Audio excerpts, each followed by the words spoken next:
Where's the outlook? Yeah, anyway. All right, hey, bell ringer, let's go. Describe the age of enlightenment. Who was Adam Smith? Describe his thoughts and opinions on economics. So, talk about the age of enlightenment. We mentioned a little bit about how it started, okay, where these thoughts are emerging, and why they're starting to come about. So there you go.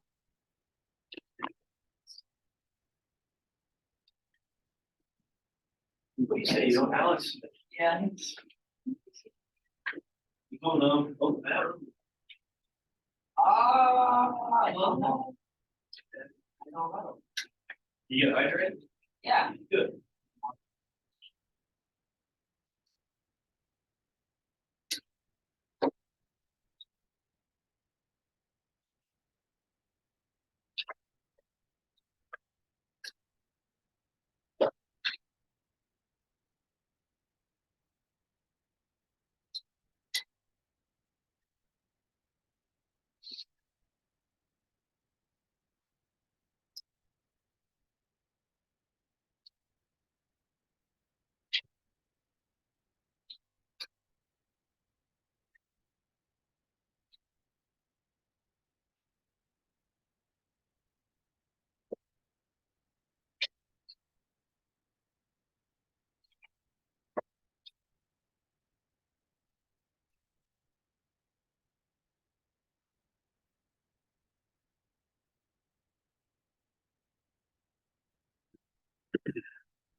Why do you need 250?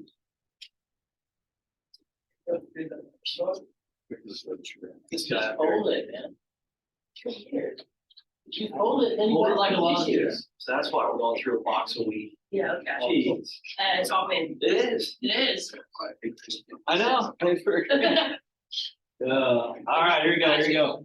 Age of Enlightenment. How does it start? How does it start? What do we got? The Age of Enlightenment.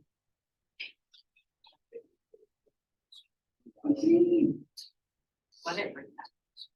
What did we just talk about? The age of? Absolute. Okay, so why do you think, how do you think that would stem this Age of Enlightenment? Go ahead. Well, just off the word enlightenment, Yep. people are starting to realize that maybe monarchs are the best thing. Yeah, good job, good job. So we talked about the age of absolutism, just last topic here. And we talked about a few of these absolute leaders, how they held all control, how they held all power. So we mentioned about these monarchs like King Louis XIV. We talked about Peter the Great. What is another name for a king or monarch in Russia? What was that term? I told you right now. Aaron? Czar. A czar, yeah, good job. So there's a couple ways to spell it, but anyway, the czar, good. So we mentioned a little bit about their expansion, their rule, and how they control the masses, really. You have the king, the queen, the czar, and then you have everybody else, right? And how they control the nobility. Right? So we talked a little bit about how Louis XIV and Peter the Great, just really comparing the two leadership, their two leadership together, and realizing that they're very similar when it came to control. All right, so this Age of Enlightenment really spurs from this Age of Absolutism. Also, you can play in on many factors that we already talked about with the printing press, right? So a lot of these ideas are really spread throughout Europe and really try to change the game literally when it comes to political structure. Okay, so these ideas, these Enlightenment viewpoints, these opinions can start to emerge all throughout Europe and really expand. Also, we talked about a civil war. Where did that civil war happen?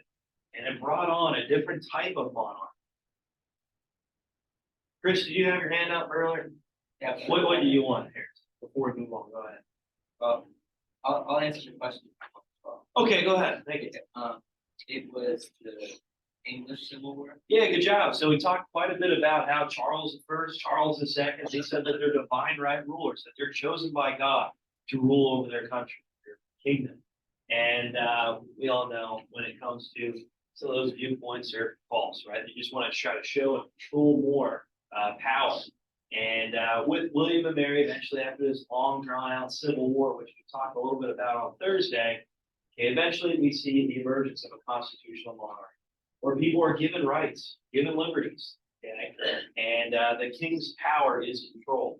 So there's a constitution that reigns above the monarch. And overall, when it comes to this parliamentary system, these elected officials make the decisions for England. And that's going to inspire a lot of these other countries like France, okay? Eventually, like a lot of these other countries in Central Europe, to expand this idea as well, try to change the game, have revolutions to inspire a new political structure to emerge. Okay, also, you can say with the Age of Exploration, right? That might have brought on the Age of Enlightenment too. They get to see political structures all around the world. They get to experience these other civilizations, okay, and realize that, wow, we really hate each other here in Europe. We're constantly in warfare, constantly in fighting compared to maybe other areas all around the world. So that's something to note too. Okay, even the Age of Exploration can bring on this change of ideas of how political structure should look, how government should look. What? All right. So if England limited their powers on their monarch, right? And then when France had their revolution, how come they did not like it when they overthrew their monarch? Like, how come England did not like the France in that? They already gave their monarch. You say why did England not want France for the revolution? Yeah. Well, there's constant war and constant strife. I mean, with the American Revolution, there's a lot of France and England duking out with each other. I mean, they were bitter rivals all the way up until World War I. So, I mean, you can really date that back even to what we talked about in medieval times with the Normans, right? You know, the Normans. So there's constant struggle, constant fighting between the two powers, really since medieval Europe. I mean, you could honestly Even before that. you could push it past World War I. And close to World War II, Because the only reason England joined the war is what Germany did in Belgium. That's it. Made the no profit, right? Okay, okay. All right, good. So back to the bell ringer. Thanks, Wyatt. What else do we have here with the Age of Enlightenment? It is also known as the Age of what? Put in quotations yesterday. Amelia. The Age of Reason. Yep, good job. So you see different viewpoints, different ideas starting to emerge of how government should look and how it should represent the people.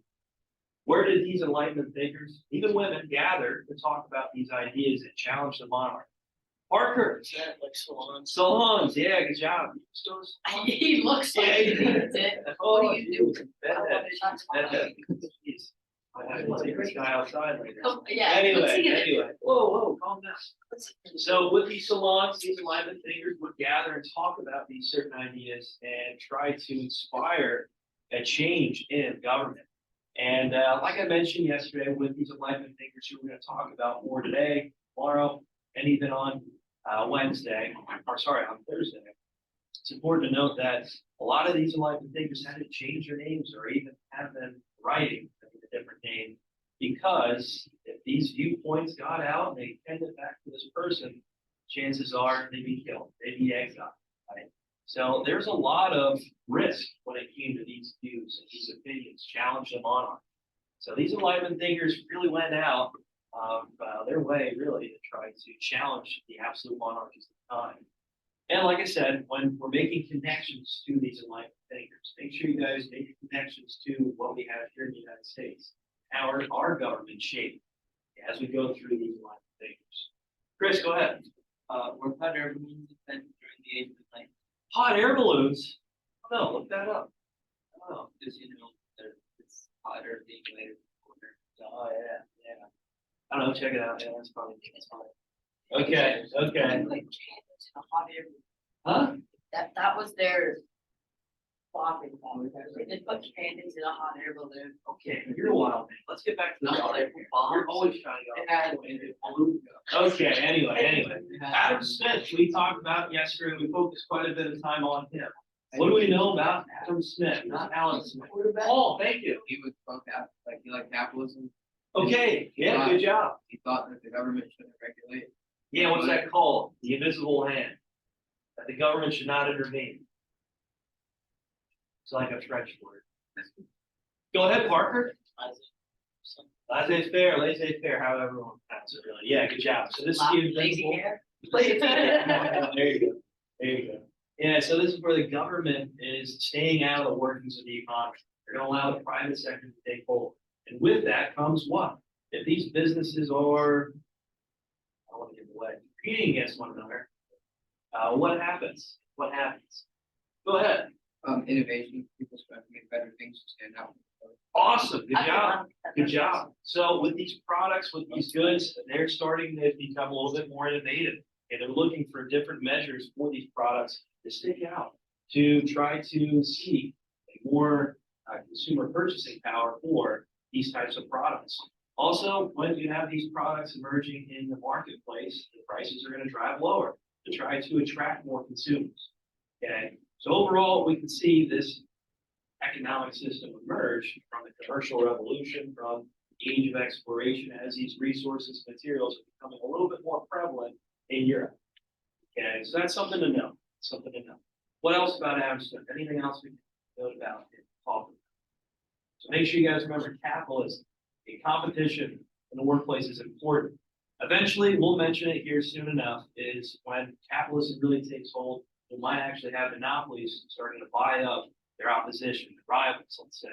And they can control the price and wages, and obviously whatever they want, whatever they need. There's no competition then if these monopolies take over. So even Adam Smith back in the 1700s, he even thought that there needs to be some sort of regulation over this type of practice, this type of economic system. And today in the United States, what type of economic system do we have? I think I mentioned this. Paul. Capitalism. Okay, that's the main focus, yeah. Oh, because I know it. Ozzy. There's like a little splash, so. Oh, is that a splash? Okay, a mixed market economy. Mixed market economy, good. All right, guys, so is there any questions here? So Adam Smith, make sure, I don't know, you just put a dollar sign right by his name, then you can kind of remember. Or the Smiths, the S in Smith, put a dollar sign so you know it's focused with the economy of capitalism. Okay, there you go. He's ready to remember.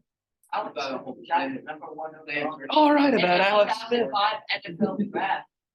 Over, To the 49ers instead of Aaron I Rodgers. was gonna say over Aaron Rodgers. Because Aaron Rodgers was too arrogant. Yeah, do you remember what he said? It was were you even born then? No. Wait, when were you born? Oh, wait. Okay, so we got Hey, Rousseau. We got Rousseau, and then a social contract. There you go. There you go. So we're gonna focus more on Thomas Hobbes today, John Locke, and Rousseau. John Rousseau. Yeah, that. Yeah, who's my guy? Tell me that's not Jesus.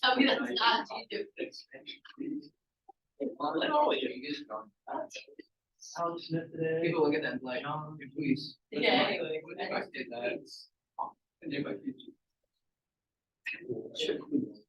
Gene Jeffries from John Russian. Yeah, that's about as far as my house in that work.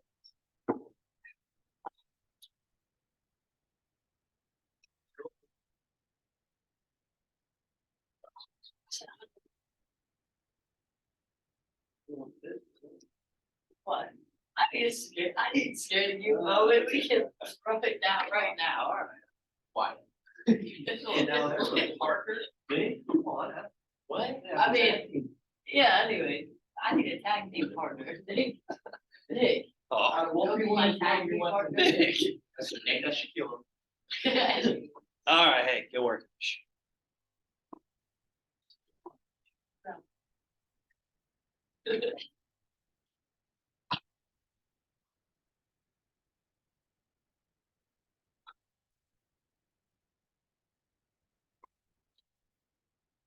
Jean jacket. Is that what he said? All right, quiet. Shh.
All right, so with Adam Smith, real quick, when it comes to supply and demand, how does that work? You have a high supply of a good, what happens to the price?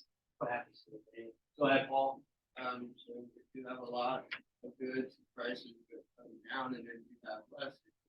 Yeah, good job. And vice versa, right? You have a low supply of a product, what happens to the price? It goes up. Good job. So make sure you guys remember that. And if you ever take economics, that's pretty much the main gist. You buy Kyle's PS5.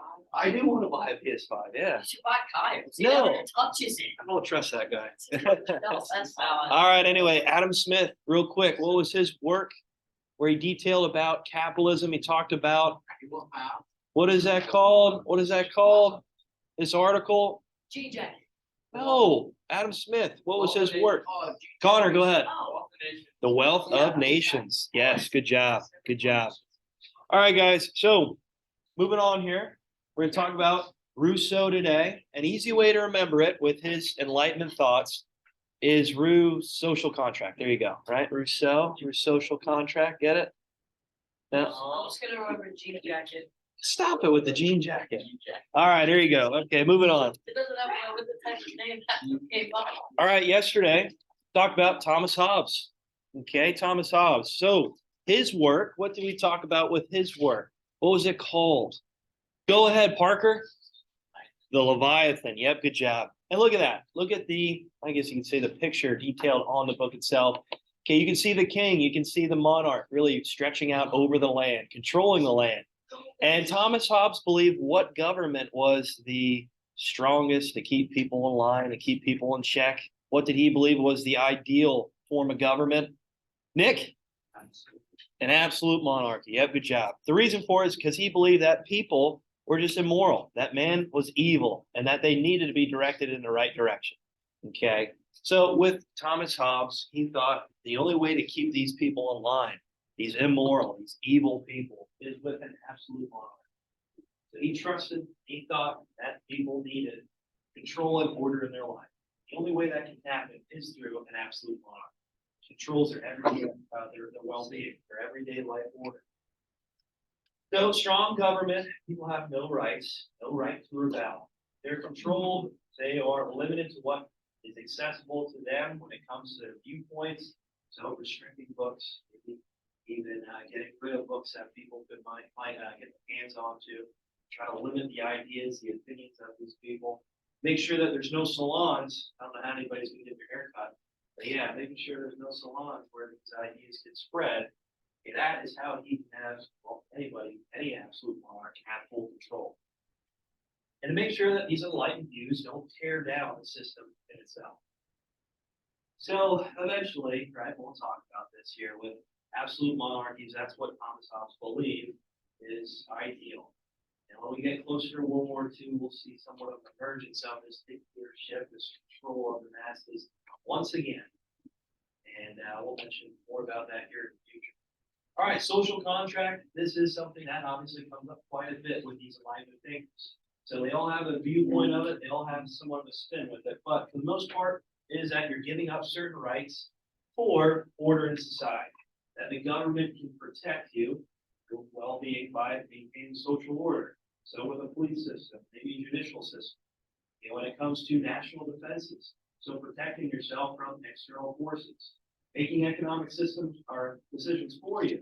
So deciding about certain issues with the economy when it comes to trade, when it comes to maybe benefits of events like a war. I don't know, pandemic, who knows? They can regulate the economy for the masses.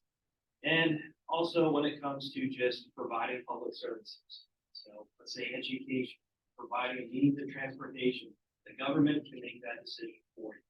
So that's what a social contract is. Okay. The people are giving up certain rights in order for protection, for the most part. Okay, for Thomas Hobbes. All right, so we go with Thomas Hobbes. Easy way to remember him is, I don't know, maybe put a crown by his name. Put a crown by his name because he wants and believes the only way to keep order is to have this absolute monarch. Because people are immoral, people are bad. They're always trying to cause issues. Right? Yeah, I'm not gonna lie. Big yapper. Yeah. All right, John Locke. John Locke had a different viewpoint, which we mentioned yesterday. Okay, so here's a few of his works that are very important to note, and that these were influences to the United States government. Okay, and with life, liberty, and what? Life, liberty, and what, Connor? Property. Property, yep, good job. So he believed that these freedoms should be given to all men, because if so, they'll trust the government a little bit more. If the government can protect those freedoms, those liberties of the people through this form of social contract, then this will expand their obedience to the government. You won't see rebellions if you're giving freedoms and liberties to people, right? They're just going to want to live there. It's not like they're going to escape. It's not like they want to escape. Okay, so that's important to note. And later, in the 1960s with JFK, which we'll maybe mention here when we get to the Berlin Wall, he references a lot of John Locke when it comes to this belief of communism versus capitalism and democracy, right? We don't have to put up a wall to keep people in our own country. They want to stay there because there's prosperity. There's a stronger standard of living. And that's what John Locke is believing here with these liberties. You give people freedom, give people liberty, like property, obviously, they're not going to want to leave.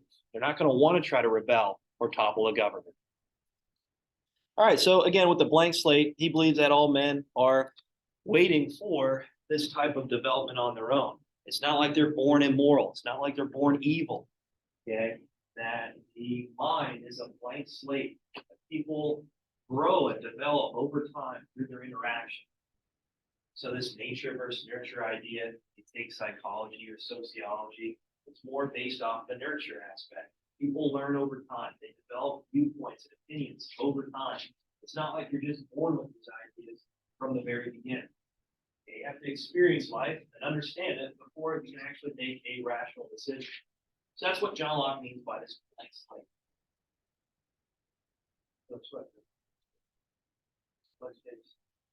All right, so anyway, against an absolute rule, we believe that people should not have full power, absolute power. So self-government by the people.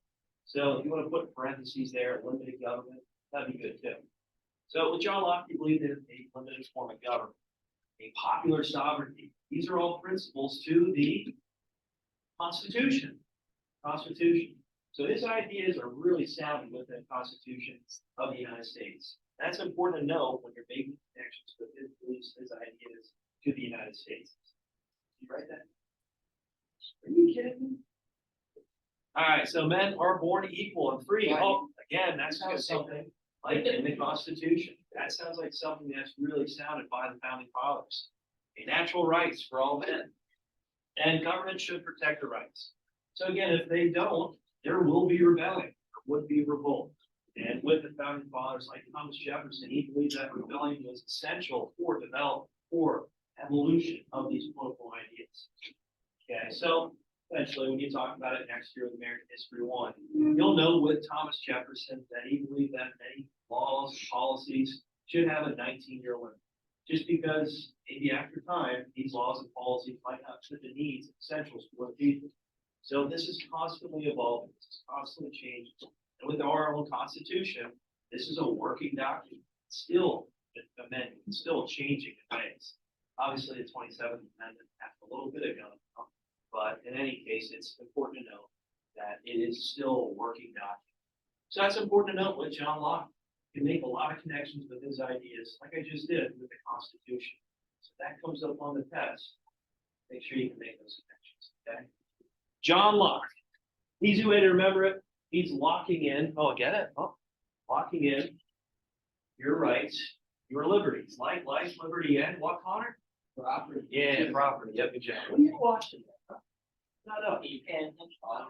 Yeah, what the heck's up with that? Yo, I got more watching. You said you bet you got more right now? All right, here we go. Here we go. John Locke. Again, you guys can remember it by just putting a lock by his name. It says it in his name, life, liberty, and property inside of it. So he's locking in these liberties, these freedoms for people. He believes that if people are given these liberties and freedoms, okay, this will overall make sure that there is no rebellion or revolt. And if that isn't promised to the people, then there should be a rebellion to change it and alter it for the people. So again, popular sovereignty. The people rule how, well, the government should rule how the people want it. All right, Rousseau, look at this guy. Oh my. Man, handsome. Handsome. What's up?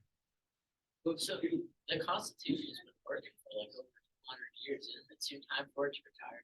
I don't know about that. I don't know about that. That's one of the staples here. I mean, one of the most important written pieces of document ever. You can't just get rid of that. It's still That's working. what we fighting for, democracy, and my lord, you should never say that ever again. All right, so Frenchman, social contract. Okay, we just talked about the social contract already, and Rousseau, he really firmly believes that through hard work, through discipline, and through achievement with the government, working hand in hand, people can achieve a social contract which will overall give people freedom and individuality and a form of direct democracy that fits the needs of the people. So this social contract, again, people are giving up certain rights for protection, for the government to assist them and help them achieve their individuality, help them achieve opportunities that maybe they never would see and probably would never see under an absolute monarchy. So yeah, you can say and argue with Hobbes, he believed that there needs to be a social contract as well. But Rousseau really hits home with, he describes that there needs to be a little bit more when it comes to liberties and freedoms for the people that are agreed upon with the individual and the government. Okay, these freedoms should be promised to the people, they should never be taken away. So again, the easy way to remember it here with Rousseau, root social contract.